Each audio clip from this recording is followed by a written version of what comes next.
আল্লাহর আইন চাই, সত্যিকার শাসন চাই, একমাত্র আল্লাহর আইন বাস্তবায়নের মাধ্যমে, রাসূল সাল্লাল্লাহু আলাইহি সাল্লামের আদর্শকে বাস্তবায়ন করার মাধ্যমে সমাজে রাষ্ট্রে শান্তি প্রতিষ্ঠা করা সম্ভব।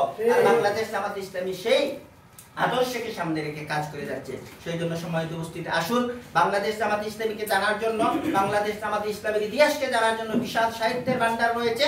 একটি বইয়ের আমি নাম বলছি আপনাদের সামনে, অরক্ষিত স্বাধীনতাই পরাধীনতা।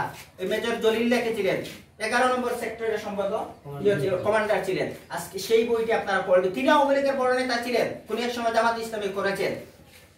সেই বইটি যদি আপনারা পড়েন তাহলে বাংলাদেশের স্বাধীনতা আন্দোলনের প্রকৃত ইতিহাস আপনারা জানতে পারবেন। আজকে বাংলাদেশের স্বাধীনতার ইতিহাসকে, মুক্তিযুদ্ধের ইতিহাসকে বিকৃত করা হচ্ছে।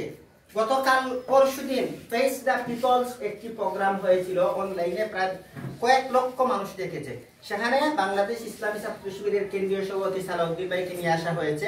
সেখানে ছাত্রলীগের সাবেক সাধারণ সম্পাদক গোলাম রব্বানীকে নিয়ে হয়েছে, ছাত্র দলের সহসভাপতি এবং আপনার বাংলাদেশ ছাত্র অধিকার পরিষদের সভাপতিকে নিয়ে আসা হয়েছে। সেখানে আপনার বিভিন্নভাবে আপনার প্রশ্ন করা হয়েছে আজকে।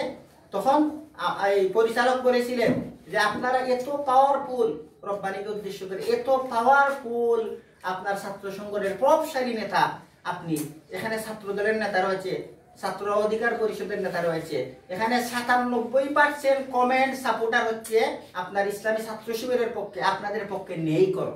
এটা হচ্ছে তাদের জন্য খুবই লজ্জাজনক। জামাত ইসলাম ইসলামী ছাত্র শিবিরের বিরুদ্ধে এত জুলুম নির্যাতন করার পরও বাংলাদেশ জামাত ইসলামী ইসলামী ছাত্র শিবির এদেশের সাধারণ মানুষের, ছাত্র সমাজের হৃদয়ের মধ্যে জায়গা করে নিতে সক্ষম হয়েছে তাদের চারিত্রিক মাধুর্যতা দিয়ে।